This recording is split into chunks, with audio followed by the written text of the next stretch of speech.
Hey guys, it's me, my face, and a few little stitchy things to talk about.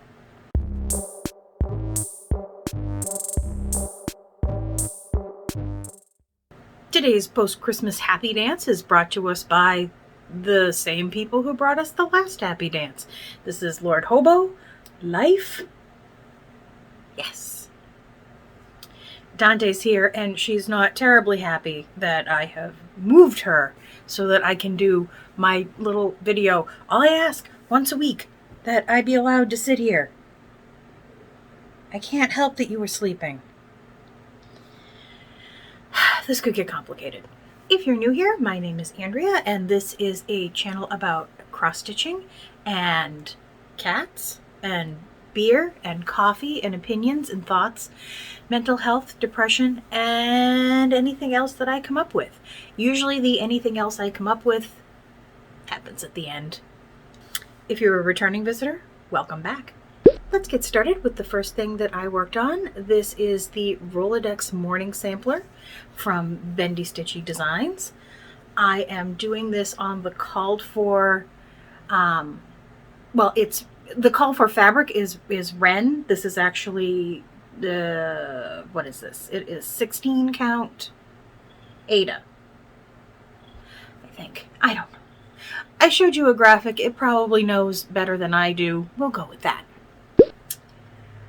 I worked on this. I was so happy last night working on this. I got this kind of whole area taken care of, including the last of the words. One thing that I did run into, I'm pretty sure I am off by a stitch somewhere, which, depending on where I start the border, could make things a little hairy. But I think I have it figured out that if I count the border off of the period after her and count out and start, I should be in the right place, that it shouldn't look too far off. Let's hope. Let's hope. Let's hope. The next thing I worked on is Rack Stack. This is by Plum Street Samplers, and it is on what appears to be a 28 count mystery-ish blue even weave. And I got a lot done. I got this whole reindeer done, and I think the little holly near him or her. I don't know. Do we know? Can we tell? They. We'll go with they. But yeah, I love how this is stitching up. This to me feels almost like old school, like when I first started stitching and everything was very 28 count was ooh, and even weave was my jam, and this and that and the other thing. It's coming out nice and big and easy to see, and the variegation that's in some of the threads, you can actually, you're stitching a large enough area that they come out and they look good. A lot of times with like 1/1, you just don't get to use as much of it, so you don't get to see as much of the variegation. Not a problem here. I'm enjoying it. The next thing I worked on is Templar Prophecy. This is by Long Dog Samplers, and I did some things. I filled in, what did I fill in? I filled in these little doodahs in the moon, and some of the back stitching, I think all the back stitching in the little dragon. I filled in some here. I built out this portion. I got the rabbit done and this little unicorn, and then I brought the border out a little more. So I did some things. My little revelation about working on Death by Cross Stitch and doing like kind of the thick borders and things first so that I have just little areas to work on doesn't really work on this. It's not separated out the same way. But I just kind of said to myself, you know, I started in the border and I said, well, when I hit back this way, I'm just going to go down. And the next thing that I get to, I will outline and then I'll fill in and the whole thing. So that's what I did. That's how I ended up getting the unicorn done. And I didn't know I was stitching on the bunny until it turned into a bunny. It's like magic. Oh, and in case you didn't notice, I have moved the Q-snap because I am now past the center point. I was trying to get this all the way out to the end, but I just couldn't get there. I got bored. I can admit to that. The last thing that I worked on is my Prairie Schooler. This is Knock Knock.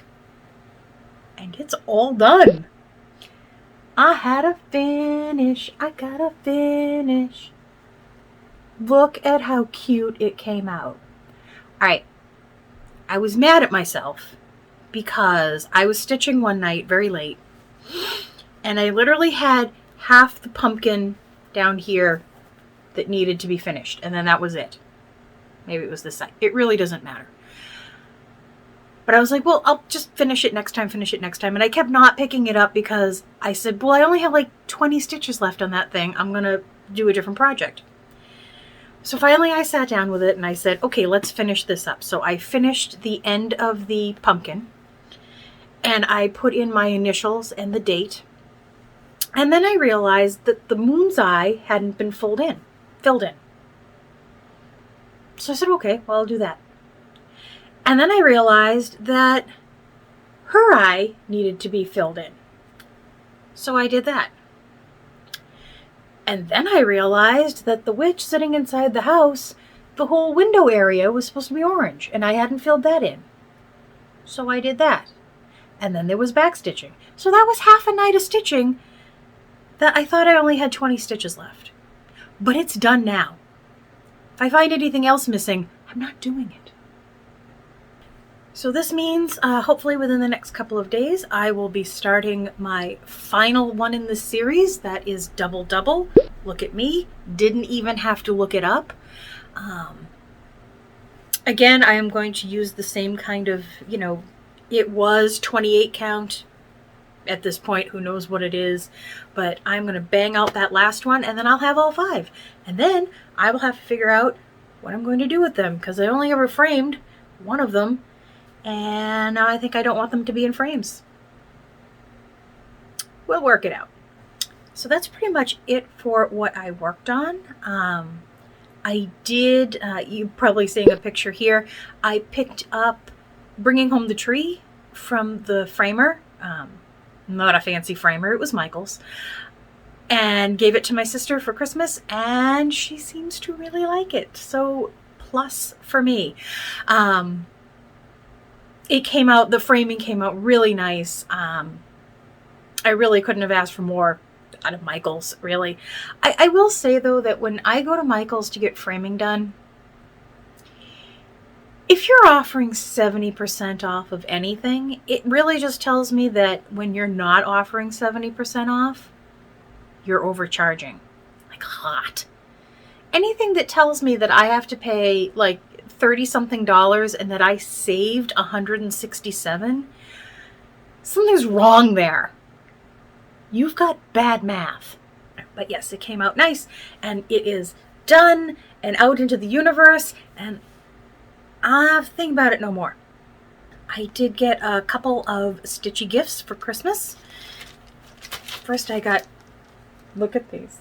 Look at these kittens. Look at this one. Look at him. Could you die? Oh yeah, you know I'm doing these. I mean, I'm not going to do it on 14 count Ada because this stuff looks like you could hurt somebody with it. But maybe one of those new, it'll come to me, Fabric Flare fabrics that I got. The 18 count Ada. I think that might work. Naturally, big hank of, excuse me, floss. So I was thinking I might maybe invest in one of those floss card thingies. I don't know. I haven't decided. I'm going to have to decide today. That's tomorrow's Andrea problem. I also got a copy of Cross Stitcher magazine, which I have not had in forever. And there is a little, freebie something in the front. So it has some stuff for me to get into. Come on. I know I'm crinkly. Let me see if I can open this up without causing myself any damage. Urgh.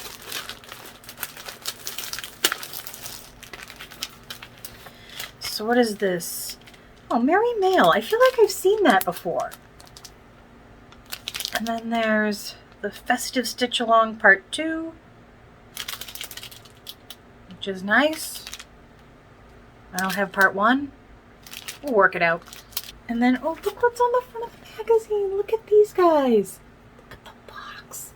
And the things with the antlers. You know how I am with the antlers. This could work out very well. I won't flip through now.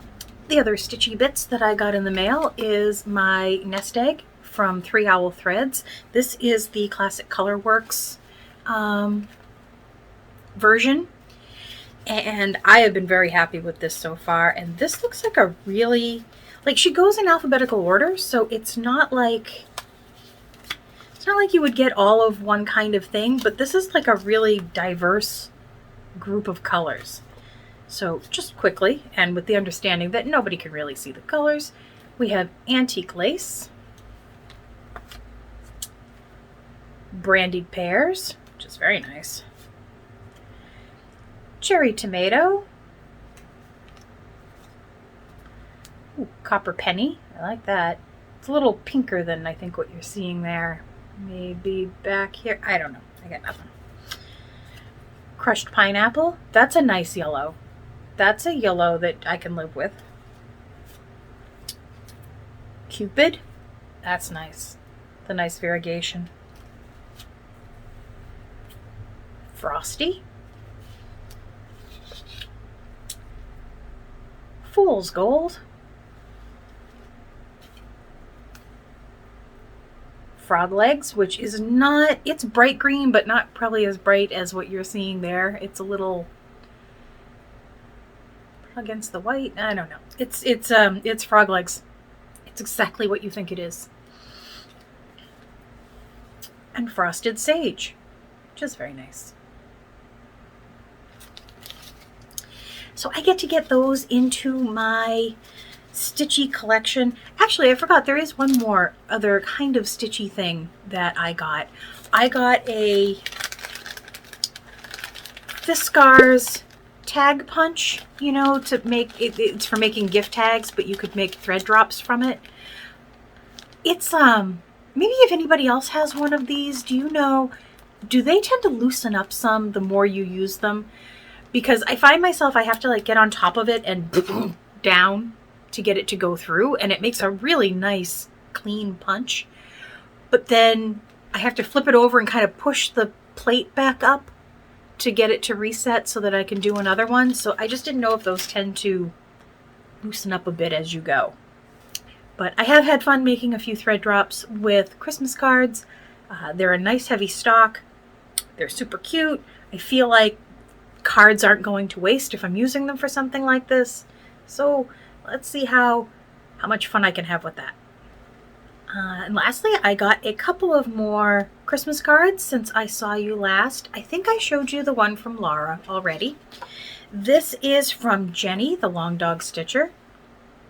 And how perfect is that card? I need to remember to do this next year, because I cannot, my hands, my head, my soul, I just can't sit down and write stuff out, and I get all freaked out and nervous. This is perfect. This is so perfect. And look at her long dog. Look at that. I can't even. She is adorable and just the sweetest thing. So thank you very much, Jenny, for that. And then I also got a lovely postcard from the always delightful Diana. It is Kismet. I like this too. I like the idea of a postcard for Christmas. It's quick and it's easy and it's nice and it's festive, and it will go really nicely in my little scrapbook. That's going to work out.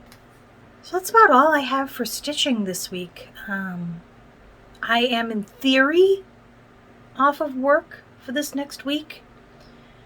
I already know I have some things I have to do tomorrow for work, but for the most part, they can't, come find me if I don't want to be found.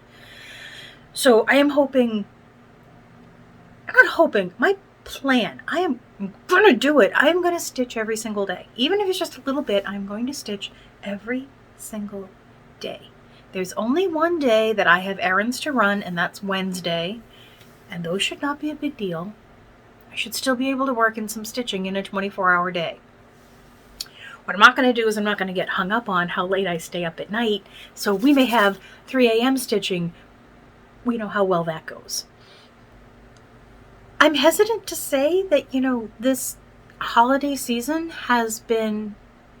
it's been a lot different than I'm used to, but I don't think it was that bad. I mean, work was insane. There's no getting around that. But the fact that there was nowhere I needed to go, nowhere I had to be, that I was expected, for food and gifts and this and that and the other thing, and everything was very low stress on my side. I went to my sister's because there's going to be very few people there on Christmas Eve. We had a very nice night. There was some Uno played. There was some drinking that happened. I ate many things. It was very nice, and it was very low-key. Christmas Day, I stayed home. I stayed home all day. Mark went out to go visit his sister and her family, but I stayed in and I hunkered down and I stitched and I napped, and I had an actual day off for Christmas. I could get used to that. I could get used to being the one that says, you know what, why don't we just celebrate Christmas the weekend after or the weekend before or something like that, and let's just relax on the actual holiday. I could get behind that. I'm hoping to have an equally stress-free New Year's Eve, although usually we don't go out, we don't go anywhere for New Year's Eve. It is not worth going out there with the crazy people. And when there's a plague, it's definitely not worth going out there with the crazy people. So we will be staying in. There will probably be Chinese food. There will be some, oh yeah, we will be kicking 2020 to the freaking curb. I am done with this baloney. I did make a change in my medication. I don't know if I mentioned this in the last video or if it happened since the last video, because time is timey-wimey, wibbly-wobbly for me.